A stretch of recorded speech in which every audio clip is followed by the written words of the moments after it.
नमस्कार, न्यूज़18 में आपका स्वागत है। मैं हूं आपके साथ जुबैर मलिक और बुलेटिन की शुरुआत से पहले एक नजर इस वक्त की हेडलाइंस पर।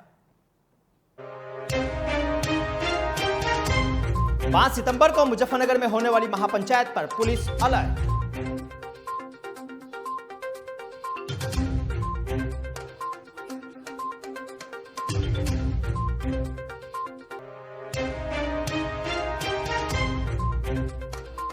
मथुरा के गांव में रहस्यमय बुखार से मचा कोहराम।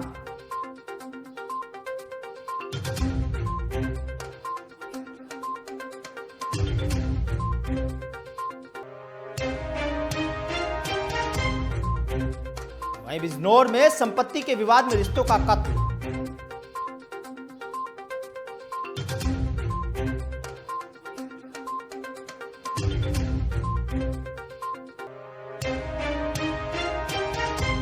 हमीरपुर में डेंगू बुखार को देखते हुए स्वास्थ्य विभाग अलर्ट।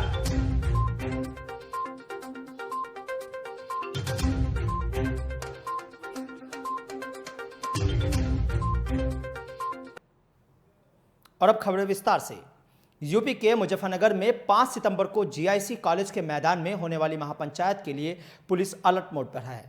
किसान मोर्चे की महापंचायत में भारी तादाद में यूपी के अन्य जिलों के साथ साथ हरियाणा, पंजाब, उत्तराखंड से भी किसानों के शामिल होने की संभावना जताई जा रही है, जिसके लिए पुलिस अधिकारी दिन रात अपना होमवर्क कर रहे हैं। सहारनपुर रेंज के डीआईजी डॉक्टर प्रतिंदर सिंह ने बताया कि 5 सितंबर को होने वाली पंचायत को शांतिपूर्ण तरीके से संपन्न कराने के लिए लगातार अधिकारियों से ब्रीफिंग की जा रही है। इसके अलावा हरियाणा, पंजाब व उत्तराखंड के पुलिस अधिकारियों के साथ साथ यूपी के अन्य जिलों के पुलिस अधिकारियों से भी कोऑर्डिनेशन किया जा रहा है, ताकि पंचायत के दौरान किसी भी तरह का कोई विवाद उत्पन्न न हो। वहीं किसान महापंचायत को लेकर Saharanpur SSP doctor S Channappa भाकियू नेताओं के साथ लगातार बैठकें कर रहे हैं, ताकि महापंचायत को शांतिपूर्ण तरीके से कराया जा सके। तारीख को हमें हमारे संज्ञान में आया है जो इनपुट है कि संयुक्त किसान मोर्चे की एक महापंचायत है जो मुजफ्फरनगर के जीआईसी इंटर कॉलेज के खेल मैदान में है। उसको लेकर काफ़ी दिन से हमारी भी प्रिपरेशन चल रही है।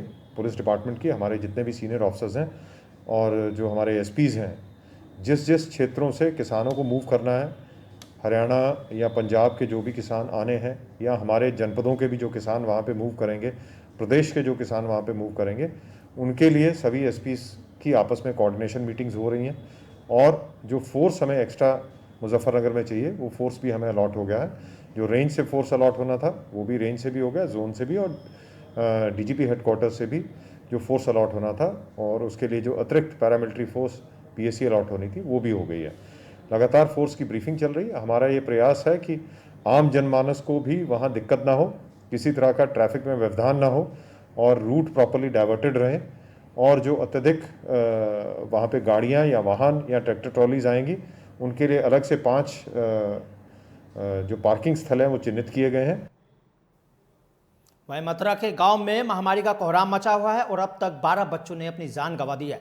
मथुरा के सीढ़ियों के सामने दहाड़े मार मार कर रोती बिलखती यह महिला है, जिन्होंने अपने कलेजे के टुकड़े को पिछले कई दिनों में काल के गाल में समाते हुए देखा है और जिनके नौनिहाल आज उनके पास नहीं है। इन्हें अब सिर्फ रोते बिलखते ही अपने बच्चों के जानने का दुख है। मथुरा के कोह गाँव में अब तक 12 बच्चों की मौत रहस्यमय बीमारी या डेंगू से हो चुकी है। भले ही स्वास्थ्य विभाग, जिला प्रशासन लाख दावे कर रहा हो कि उसके कोहो और उसके आसपास के गांव में फैली महामारी को कम करने के लिए डॉक्टरों के कैंप लगवाए हैं और गांव में घरों में जाकर लोगों की बीमारियों के बारे में जानकारी दी थी। साथ ही लोग अपने आसपास में गंदगी या पानी का जमा न होने से इसके साथ लोग बीमार हैं, वह तुरंत अपने आसपास के सरकारी अस्पताल या अन्य जगह पर जाकर अपना इलाज और जांच कराएं या फिर स्वास्थ्य विभाग द्वारा बनाए गए हॉस्पिटल में जाकर अपना पूर्णतः निःशुल्क इलाज कराएं। लेकिन इन सब के बावजूद भी अब तक हालात पर काबू नहीं पाया जा सका है, जिसके चलते कोह गांव में रहने वाले ग्रामीणों का अब स्वास्थ्य विभाग के अधिकारियों के ऊपर से भरोसा भी उठ गया है। वहीं आज मथुरा के सीडीओ के साथ स्वास्थ्य कर्मचारी और अधिकारियों को कोह गांव पहुंचे, जहां उन्होंने हालातों का जायजा लिया। मांग रहे हैं सर, हिमातेश्वरी गांव बस्ती पर हमारी पर दया कर, कृपा कर। ये छोटे छोटे बच्चा हैं जिनसे क्यों हादसा कर रही हो, आप इतनी सहायता कर दो कि ये बचे रहे। और हमारो सबको गांव बस्ती को भलो होना चाहिए। क्या आपको स्वास्थ्य विभाग से भरोसा उठ चुका है आपका? नहीं, सबका भरोसा है, भरोसा बिनका भी है। मातेश्वरी का है सबसे ज़्यादा, तो मातेश्वरी है, मातेश्वरी करेंगी वो होगा। तो उनकी जाते शरण में जा रहे हैं, उनकी सेवा कर रहे हैं कि मातेश्वरी गांव पर रक्षा करो। एडिशनल सीएमओ डॉक्टर दिलीप और डीपीआरओ श्रीमती किरण चौधरी के साथ हाउस टू हाउस सर्वे किया गया, जिसमें जिन मरीज़ों को बुखार था तो उन्हें उनसे रिक्वेस्ट की गई कि आप निकटतम सरकारी जो हेल्थ फैसिलिटी है, जो यहाँ पे क्लिनिक 24 आवर्स के लिए लगाई गई है, वहाँ पे दिखाएं। माइल्ड केसेस होगा तो आपको ओपीडी बेस पे ट्रीटमेंट दिया जाएगा, और अगर सीवियरिटी ज़्यादा है तो आपको गवर्नमेंट सेटअप में ही फ्री ऑफ कॉस्ट ट्रीटमेंट मिलेगा, जिसमें दवाई और इलाज दोनों किसी के लिए कुछ भी कॉस्ट बियर मरीज़ को नहीं करनी पड़ेगी। कितने मरीज सर डेंगू के हैं जिले भर में? जिले भर में 66 के अराउंड NS1 और IgM मिला के हमारे पास पुष्टि अभी तक हुई है, लेकिन इसमें कुछ सैंपल्स अभी पेंडिंग भी हैं। अभी तक कोह गांव सहित कितने लोगों की मौत डेंगू से हुई है सर? डेंगू से जो मौत का स्पष्ट आंकड़ा है वो फाइनल करने में अभी समय लगेगा, क्योंकि कुछ लोगों के IgM कंफर्म नहीं हुए थे, लेकिन फिर भी 2 की कंफर्म डेथ है। अभी ये आंकड़ा थोड़ा और बढ़ सकता है। वहीं इस खबर पर ज़्यादा जानकारी के लिए हमारे साथ हमारे सहयोगी पवन शर्मा जुड़ गए हैं फोन लाइन पर मथुरा से। पवन, क्या कुछ जानकारी इस खबर को लेकर, जो रहस्यमय बुखार से अभी तक करीब 12 लोगों की मौत हुई है मथुरा में? जी बिल्कुल जुबेर, मैं आपको बता दूं जिस तरीके से जो रहस्यमय बीमारी चल रही है, इससे अब तक कोहा गांव में 9 बच्चों ने दम तोड़ दिया है, और अगर पूरे मथुरा की बात करें तो ये संख्या करीब 12 पे पहुंच चुकी है। सीढ़ियों के सामने जो महिला आप देख रहे हैं रो रही है, बिलखती है, आज इसके बच्चे ने भी दम तोड़ दिया है, और गांव के लोगों का स्वास्थ्य विभाग से कहीं ना कहीं जो विश्वास है वो कहीं ना कहीं उठता नजर आ रहा है। हाँ पवन, एक चीज और आपसे जानना चाहेंगे, क्या स्वास्थ्य विभाग की ओर से कोई फॉगिंग या छिड़काव वगैरह गांव-गांव में कराया जा रहा है? क्योंकि जिस तरह से बीमारी अपने पैर पसार रही है और लोगों को अपनी मौत का शिकार बना रही है, लगातार आंकड़ा बढ़ता जा रहा है मरने वालों का, तो क्या कोई फॉगिंग कराया जा रहा है गाँव में? नहीं बिल्कुल, मैं जुबेर आपको बता दूं स्वास्थ्य विभाग पूरी तरीके से गाँव में लगा हुआ है, छिड़काव कराए जा रहे हैं, सैनिटाइजर कराया जा रहा है, डॉक्टरों के द्वारा कैंप भी लगाए गए हैं, लेकिन ये रहस्यमय बीमारी का कोई भी अब तक पता नहीं लगा पा रहे हैं डॉक्टर। जी बहुत बहुत जिसके शुक्रिया। चलते बच्चों की मौत हो रही है। जी बहुत बहुत शुक्रिया पवन इस खबर पर जानकारी देने के लिए। जैसे कि अभी तक मथुरा में 12 लोग अपनी जान गंवा चुके हैं इस रहस्यमय बीमारी से, क्योंकि ये बीमारी को पूर्ण रूप से गाँव को अपनी चपेट में ले रही है, और इस बुखार का अभी तक खुलासा नहीं हो पा रहा है किन वजह से बुखार आ रहा है। हालांकि इसे वायरल फीवर के तौर पर डॉक्टर बता रहे हैं। वहीं इस वक्त की बड़ी खबर हमें प्रतापगढ़ से मिल रही है, जहां बीजेपी जिला अध्यक्ष के साथ नेता पिंटू तिवारी शहीद वीर बहादुर सिंह के परिजनों से मिलने पहुंचे। इस वक्त की बड़ी खबर हम आपको प्रतापगढ़ से बता रहे हैं, जहां बीजेपी जिला अध्यक्ष के साथ बीजेपी नेता पिंटू तिवारी शहीद वीर बहादुर सिंह के परिजनों से मिलने पहुंचे। पिंटू तिवारी ने शोक व संवेदनाएं व्यक्त की। देर शाम जेठवाड़ा गरीबपुर गांव पहुंचा शहीद सैनिक का पार्थिव शरीर। अंतिम दर्शन करने के लिए गांव में जनसैलाब उमड़ा है। और इस वक्त की बड़ी खबर प्रतापगढ़ से हम आपको लगातार बता रहे हैं, जहां उनके घर पहुंचे हैं।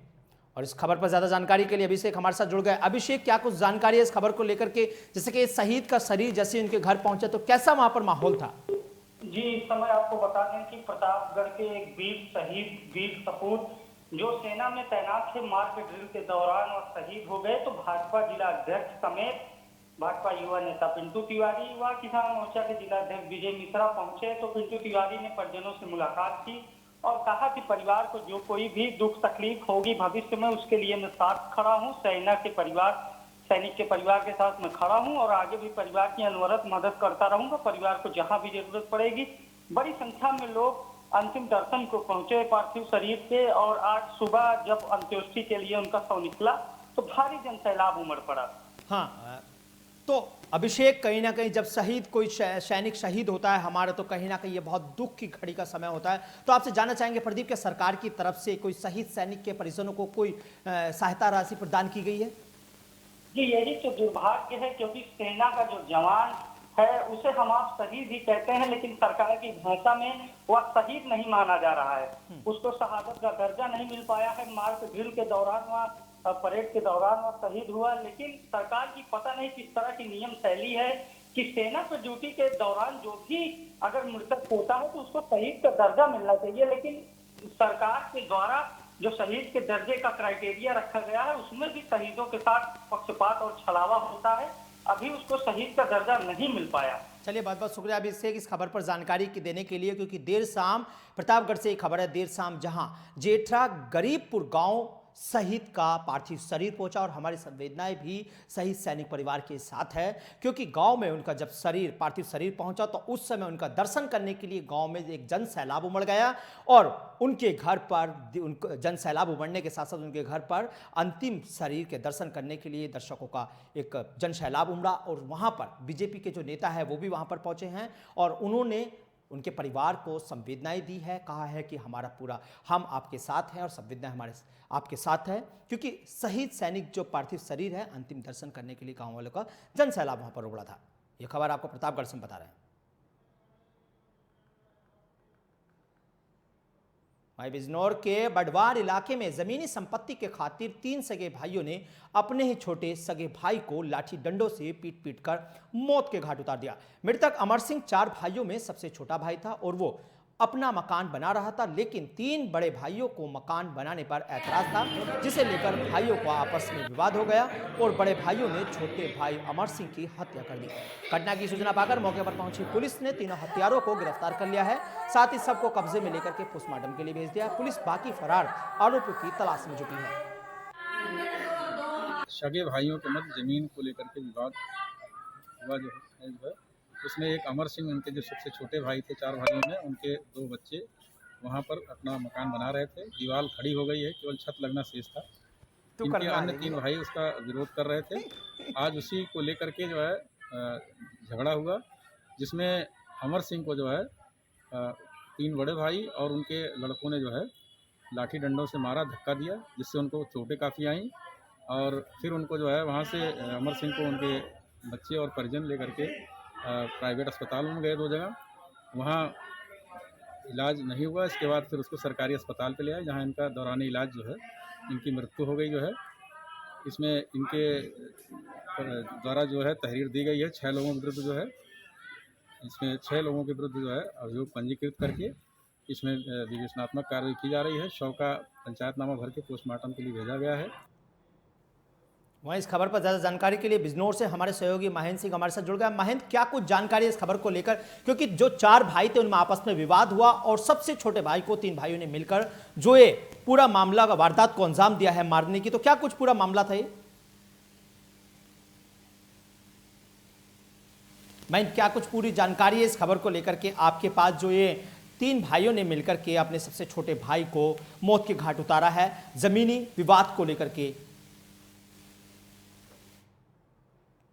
तो चलिए, हमारे साथ फोन लाइन पर जो हमारे सहयोगी थे उनके साथ हमारा संपर्क नहीं हो पा रहा है, क्योंकि ये पूरा मामला उस समय का है, क्योंकि जमीन को लेकर के, संपत्ति को लेकर के, विरासत में जो मिली संपत्ति है उसको लेकर के ये 4 भाई थे, उनमें आपस में विवाद हुआ किसी बात को लेकर के। जो सबसे छोटा भाई है वो अपना मकान बना रहा था, जो उसके मकान बनाने के बाद उसके बड़े भाइयों को रास नहीं आई और उन 3 भाइयों ने मिलकर के, आरोप है कि उन 3 भाइयों ने मिलकर के अपने सबसे छोटे भाई को मौत के घाट उतार दिया। ये पूरा मामला बिजनौर का बताया जा रहा है, जहां 4 सगे भाइयों में 3 भाइयों ने मिलकर के अपने सबसे छोटे भाई को मौत के घाट उतार दिया। वहीं इस खबर पर जानकारी के लिए हमारे साथ हमारे सहयोगी महेंद्र सिंह जुड़ गए हैं। महेंद्र, क्या कुछ जानकारी आपके पास इस खबर को लेकर, जो 3 भाइयों ने अपने सबसे छोटे भाई को मौत के घाट उतारा है? जी बिल्कुल, मैं आपको बता दूं, रिश्तों का कत्ल हुआ है बिजनौर में संपत्ति को लेकर।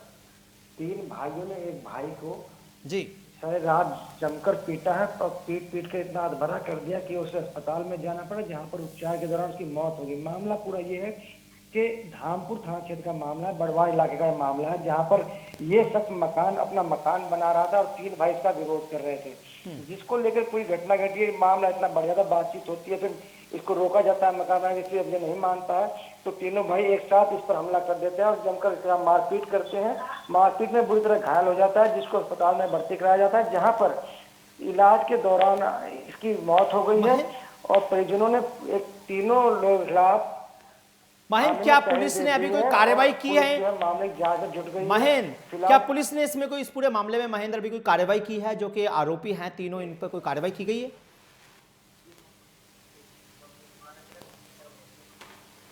चलिए बहुत बहुत शुक्रिया महेंद्र आपका इस खबर पर जानकारी देने के लिए, क्योंकि बिजनौर का ये पूरा मामला है जहां पर 3 सगे भाइयों ने मिलकर के अपने छोटे भाई को मौत के घाट उतार दिया। आरोप ऐसे लग रहे हैं। और आइए चलते अगली खबर की ओर। और अगली खबर गाजियाबाद से मिल रही है, जहां सड़क दुर्घटना में युवक की मौत हो गई। परिजनों ने सड़क पर ही सबको रखकर धरना शुरू कर दिया। गाजियाबाद के कंकरखेड़ा थाना क्षेत्र के गांव जिनजोकर में एक युवक सुबह मंडी से सब्जी लेकर आ रहा था। जैसे ही युवक रोड से गांव की ओर मुड़ा तभी ट्रैक्टर ट्राली वाले ने युवक को साइड से टक्कर मार दी। टक्कर लगने से युवक सड़क पर गिर गया और पीछे से आ रही हाई स्पीड टैंकर ने युवक को कुचल दिया। युवक को आनंद फानंद में पास के ही निजी अस्पताल में भर्ती कराया गया, जहां उपचार के दौरान युवक की मौत हो गई। गुस्साए परिजनों ने सड़क पर ही जाम लगा दिया। सड़क दुर्घटना की सूचना पाकर घटनास्थल पर पहुंची पुलिस ने जाम को खुलवाया और युवक की शव को कब्जे में लेकर पोस्टमार्टम के लिए भिजवाया। ये भैया हम विक्की पे जा रहे थे सब्जी लेके जी। इन्हें साइड लग गई जी। अच्छा, किस गिरबटा साइड लग गया, चारों को ही साइड गई। किस चीज़ के? ट्रैक्टर के टैंकर के। अच्छा, क्या नाम? टैंकर था। अच्छा, क्या नाम है इनका? इसका नाम सुधीर। कहाँ के रहने वाले हैं? जोकर। अच्छा, तुम लोग गांव से आ रहे थे या शहर से? जा रहे थे शहर से सब्जी लेके। बस मैं तो घर से आ रहा था जी काम पे जो। अच्छा। और मैंने देखा है सड़क पर पड़ा, मैंने इसका चेहरा देखा, मैं कहा तो सुधीर है जी, हमारे गाँव का है बोलने का। अच्छा। मैं गैली से उठा कर टेम्पो पर लेकर चला गया। अच्छा। बस चिल्लता चला गया, चिल्लता बोला भैया बचा लो मुझे बचा लो भैया मुझे बचा लो। बस ले जाकर भर्ती कराया, दवाई एकदम तुरंत दवाई लगवाई। बस ये बच नहीं पाया, सामने दम दे दिया। छोटे छोटे बच्चे हैं। अच्छा, कितने बच्चे हैं इनके? अच्छा, इनकी उम्र कितनी होगी लगभग? इनकी उम्र 20-25 साल। वहीं इस खबर पर ज्यादा जानकारी के लिए हमारे सहयोगी सचिन कुमार गाजियाबाद से हमारे साथ जुड़ गए हैं फोन लाइन पर। सचिन, क्या कुछ जानकारी इस खबर को लेकर जो ये सुबह में दुर्घटना घटित हुई थी एक वाहन से? सचिन, क्या कुछ जानकारी है आपके पास इस खबर को लेकर कि जैसे कि गाजियाबाद में एक युवक का एक्सीडेंट हुआ जिसकी इलाज के दौरान मौत हो गई? जी।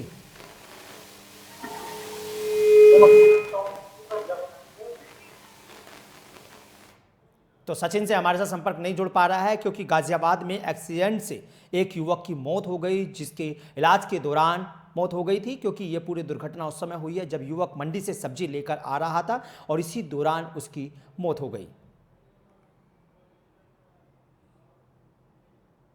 और बढ़ते अगली बड़ी खबर की ओर। मथुरा से यमुना एक्सप्रेस वे पर मचा तांडव। कार सवार दबंगों ने काटा बवाल, टोल कर्मियों से की जमकर मारपीट। इस वक्त की बड़ी खबर मथुरा से हम आपको बता रहे हैं, जहां पर कुछ दबंगों ने जमकर बवाल काटा है और टोल कर्मियों के साथ मारपीट भी की है। प्राइवेट सुरक्षा कर्मी बने रहे तमाशबीन। तो पूरी वारदात के दौरान प्राइवेट सुरक्षा कर्मी तमाशबीन बने रहे और कुछ दबंगों ने बाइक सवार, कार सवार कुछ दबंगों ने टोल कर्मी पर जमकर मारपीट की। और आप तस्वीरों में साफ तौर पर देख सकते हैं कि किस तरह से टोल कर्मी के साथ वो बदतमीजी करते नजर आ रहे हैं और धक्का मुक्की कर रहे हैं और उन्हें मारते हुए नजर आ रहे हैं। मारपीट का ये वीडियो सोशल मीडिया पर जमकर वायरल हो रहा है, जिस पर तमाम कमेंट भी आ रहे हैं। पुलिस की कार्यप्रणाली पर भी यहाँ सवाल खड़े हो रहे हैं, क्योंकि ये पूरा मामला टोल कर्मियों के साथ बदतमीजी का है। टोल कर्मियों के साथ कुछ कार सवार युवक जमकर बदतमीजी करते हैं और उनके साथ मारपीट भी करते हैं और उसके बाद वहाँ प्राइवेट सुरक्षा बल इसकी समासबीन बने खड़े रहते हैं। इस खबर पर जानकारी के लिए हमारे सहयोगी पवन हमारे साथ जुड़ गए। पवन शर्मा, क्या कुछ जानकारी इस खबर को लेकर आपके पास, जो टोलकर्मी के साथ मारपीट का मामला सामने आया है? जी, मैं जुबेर आपको बता दूं, ये 5 लोग थे और यूपी नंबर की गाड़ी थी और जो बिना टोल दिए टोल को पार करके जा रहे थे। तभी टोल कर्मियों द्वारा इनको रोका गया, तो इन्होंने गाड़ी में उतरते ही और टोल कर्मियों के साथ जबरदस्त कर दी। जब उन टोल कर्मियों द्वारा इसका विरोध किया गया तो उनके साथ मारपीट कर दी है। तस्वीरों आप साफ देख सकते हैं कि किस प्रकार से जो लोग हैं वो खुले में गुंडाई कर रहे हैं। तो पवन, क्या ये जो पूरा वारदात हुई है, क्या टोल कर्मी पैसे मांगने को लेकर वारदात हुई है, कोई और बात थी? जी बिल्कुल, अभी तक संज्ञान में जो आया है वो यही है कि यह मथुरा नंबर गाड़ी थी और जब टोल कर्मियों द्वारा इस पर टोल मांगा गया तो इन लोगों ने गाड़ी में उतर के टोल कर्मियों के साथ मारपीट शुरू कर दी। तो क्या पुलिस की तरफ से कोई कार्रवाई इस पर अमल में लाई गई है अभी तक? जी अभी तो कोई जो टोल कर्मी है उनके द्वारा अभी थाने में कोई तहरीर दी नहीं गई है। जी, चलिए पवन, बहुत बहुत शुक्रिया इस खबर पर जानकारी देने के लिए, क्योंकि मथुरा में टोल कर्मी के साथ पूरा वारदात को अंजाम दिया गया है, जहां पर कार सवार कुछ युवकों ने टोल कर्मियों के साथ मारपीट की और बदतमीजी की और वहां पर जो सुरक्षा कर्मी थे, जो प्राइवेट सुरक्षा कर्मी थे, वो वहां पर तमाशबीन की तरह खड़े रहे और उन्होंने कुछ नहीं किया। और इस पूरे मामले में पुलिस की कार्यशैली पर भी सवाल खड़े होते हैं।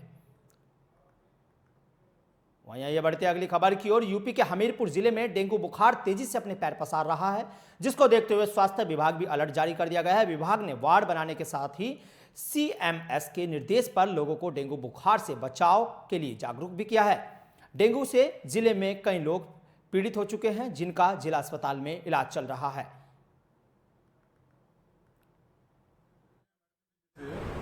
यहाँ पे हमारे पास 10 बेड तैयार हैं डेंगू वार्ड के लिए, और जिनमें मच्छरदानी और जो भी सुविधाएं होती हैं वो उपलब्ध है, और जांचों की भी सुविधा हमारे यहाँ उपलब्ध है। जो भी डेंगू के मरीज होते हैं यहाँ हमारे यहाँ भर्ती किए जाते हैं, इलाज किए जाते हैं। तो हमीरपुर से आपको खबर हम बता रहे थे, जहां डेंगू अपने पैर पसारता जा रहा है और लगातार डेंगू के केस सामने आ रहे हैं, जिसको लेकर के स्वास्थ्य विभाग भी अलर्ट पर है और लगातार स्वास्थ्य विभाग गांव-गांव जाकर टेस्ट कर रहा है। और इस खबर पर ज्यादा जानकारी के लिए हमारे सहयोगी संदीप हमारे साथ जुड़ गए हमीरपुर से। संदीप, क्या कुछ जानकारी है इस खबर को लेकर के, जो ये लगातार जो डेंगू वगैरह के जो केसेस सामने आ रहे हैं, इसको लेकर स्वास्थ्य विभाग ने क्या कुछ व्यवस्था की है? जी, जैसा कि मैं आपको बता दूं कि डेंगू और रहस्यमयी बुखार को लेकर जिला प्रशासन पूरी तरीके से अलर्ट पर है। जो एहतियात के तौर पर जो जरूरी कदम उठाने चाहिए वो जिला प्रशासन और अस्पताल प्रबंध समिति द्वारा उठाए जा रहे हैं। जो भी वार्ड है उनके निर्माण किए जा चुके हैं, उनके व्यापक पैमाने पर उनकी व्यवस्था की जा चुकी है, बेडों का निर्माण करवाया जा चुका है। और इसके अलावा प्रचार हेतु भी अस्पताल समिति द्वारा जानकारी दी जा रही है कि अपने आसपास पानी और इस टाइप के चीजें ना उत्पन्न होने दें, जिससे मच्छर पनप सके। अच्छा संदीप, ये बताइए जो कि पूरा मामला है, जो कि क्या फॉगिंग वगैरह भी ग्रामीण इलाकों में कुछ कराई जा रही है? जी, जहाँ तक जो प्रशासनिक तौर पर जो जानकारी मिल रही है या जो स्थानीय हकीकत की भी बात की जाए, तो कहीं ना कहीं प्रशासन इसको लेकर बहुत ही एहतियात बरत रहा है और फॉगिंग वगैरह की व्यवस्था भी कराई जा रही है। चलिए बहुत बहुत शुक्रिया आपका इस खबर पर जानकारी देने के लिए संदीप, क्योंकि लगातार स्वास्थ्य विभाग की ओर से भी फॉगिंग कराई जा रही है और लगातार स्वास्थ्य विभाग इसको लेकर के अलर्ट है। और अगली खबर बिजनौर से है। बिजनौर जिले के प्रभारी मंत्री कपिल देव अग्रवाल ने आज जिला अस्पताल पहुंचकर वहां बने ऑक्सीजन प्लांट का उद्घाटन किया। कोरोना की तीसरी लहर को देखते हुए आज प्रभारी मंत्री जिला अस्पताल पहुंचे और यहां पर 500 लीटर क्षमता वाले बने ऑक्सीजन प्लांट का उद्घाटन करते हुए कहा कि प्रदेश सरकार द्वारा बिजनौर जिला सहित सभी जिलों में भी जल्दी ही ऑक्सीजन प्लांट लगाकर लोगों के स्वास्थ्य के प्रति अपनी जिम्मेदारी को निभाने का काम किया जाएगा। सरकार इन प्लांटों को जल्द से जल्द सभी जिलों में लगवा रही है।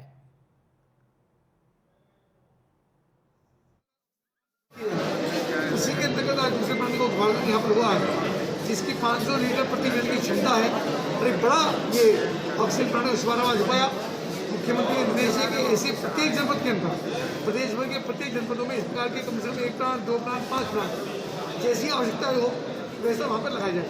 और मैं इसका निरीक्षण भी कर रहा हूँ हॉस्पिटल का, वर्तमान में महिला हॉस्पिटल में है, बहुत अच्छी व्यवस्था, सुंदर, पेशेंट को हर प्रकार की सुविधा ये देने का निर्देश हमारे मुख्यमंत्री द्वारा लगातार दिया जा रहा है।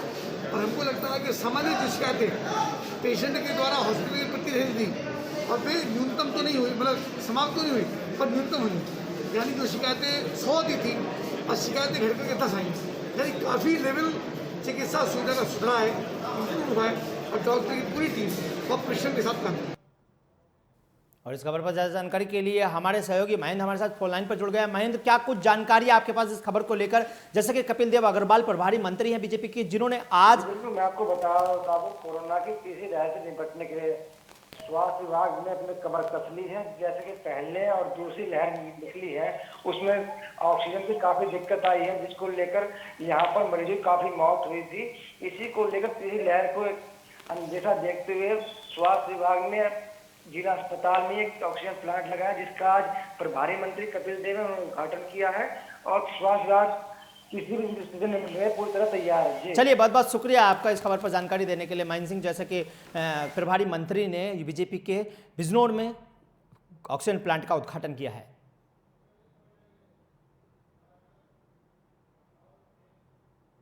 वहीं कासगंज जनपद की सदर कोतवाली क्षेत्र के गांव डिला बली के पास खेत में खाद लगा रहे एक बुद्धसेन नाम के होमगार्ड की अज्ञात हमलावरों ने गोली मारकर हत्या कर दी है। घटना की जानकारी मिलते ही एसपी कासगंज सहित कोतवाली पुलिस मौके पर पहुंचे और होमगार्ड के शव को पंचनामा भरवाकर पोस्टमार्टम के लिए भेजा। मृतक के परिजनों के मुताबिक बीते दोपहर को बुद्धसेन गांव के पास अपने खेत में खाद लगाने के लिए गया था। जब वह शाम तक नहीं लौटा तो परिजनों ने चिंता जताई और ग्रामीणों के साथ मिलकर उसकी तलाश शुरू की और रात्रि में ग्रामीणों ने परिजनों में होमगार्ड का शव काली नदी के किनारे पड़ा हुआ देखा। एसपी कासगंज एसपी रोहन बोत्रे ने बताया कि घटना की विवेचना की जा रही है। घटना के अनावरण हेतु 3 टीमों का गठन किया गया है। शीघ्र ही घटना का खुलासा भी कर दिया जाएगा। लगाने गए थे खेत में बुद्धसेन सन ऑफ राजा राम, वो अपने खेत पर खादी लगाने गए थे तो खादी का कट्टा और उनकी मोटरसाइकिल वहीं पर खड़ी थी। शाम हो गई खड़े, लेकिन तब उनके बच्चों ने कहा कि हमारे पापा जी गुम हो गए हैं, मिल नहीं रहे हैं। तो फिर उन लोगों ने गांव में जाके कहा, तो गांव से सब लोग आए, उनको ढूंढा रात में, तो लगभग 10 बजे वो मृत अवस्था में नदी के किनारे पर पड़े हुए मिले थे। क्या थे? वो होमगार्ड थे। ये गांव ढिलावली जो कि थाना क्षेत्र कासगंज कोतवाली में पड़ता है, वहाँ पे एक होमगार्ड की हत्या की सूचना पुलिस को प्राप्त हुई थी। मेरे द्वारा और पूरी टीम के द्वारा मौका मुआयना किया गया, फील्ड यूनिट को भी वहाँ पे भेजा गया था। डेड बॉडी को पोस्टमार्टम के लिए भेजा गया है। ये जो होमगार्ड हैं अपनी ड्यूटी के बाद झाड़ फूक और इस तरीके का काम भी करता था, ऐसा गांव वालों का और उसके परिवारजनों का कहना है। इसमें 3 टीमें मेरे द्वारा लगाई गई है। वहीं अभिनेता सिद्धार्थ शुक्ला का गुरुवार सुबह दिल का दौरा पड़ने से निधन हो गया था। वह महज 40 वर्ष के थे। सिद्धार्थ का आज मुंबई में अंतिम संस्कार हो गया है। परिवार के लोगों के अलावा फिल्म इंडस्ट्री के कई बड़ी हस्तियां उनके अंतिम संस्कार में शामिल हुए हैं। कैसा था उनका अभिनय करियर, आइए आपको दिखाते हैं इस रिपोर्ट में।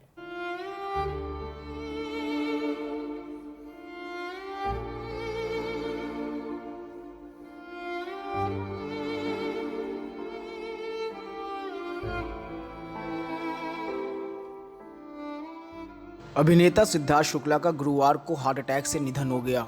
सिद्धार्थ महज 40 वर्ष के थे। बुधवार रात वो अपने घर पर सो रहे थे और गुरुवार सुबह जब उनको उठाया गया तो वह नींद से नहीं उठे। नींद से न उठने पर सिद्धार्थ की बहन ने डॉक्टर को बुलाया और उनको तुरंत मुंबई के कपूर अस्पताल ले जाया गया, जहां जांच के बाद डॉक्टर ने सिद्धार्थ को मृत घोषित कर दिया।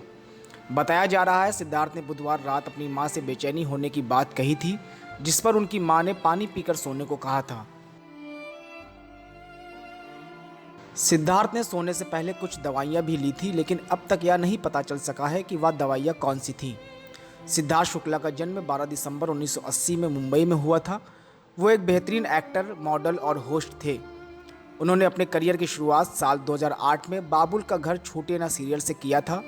साल 2008 में कलर्स चैनल पर शुरू हुए लोकप्रिय सीरियल बालिका वधू में शिवराज के किरदार से सिद्धार्थ शुक्ला घर घर लोकप्रिय हो गए। बालिका वधू के अलावा दिल से दिल तक और ब्रोकन बट ब्यूटीफुल 3 जैसे शोज से उनकी जबरदस्त फैन फॉलोइंग थी।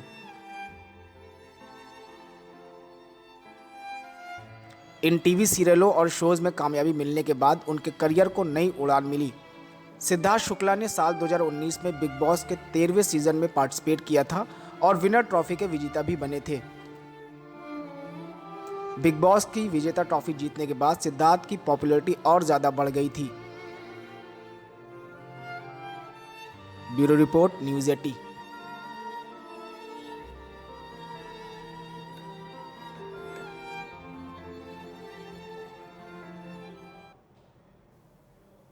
और बुलेटिन में फिलहाल इतना ही। देश से प्रदेश की तमाम खबरें देखने के लिए बने रहिए न्यूज़ 18 के साथ और मुझे दीजिए इजाजत।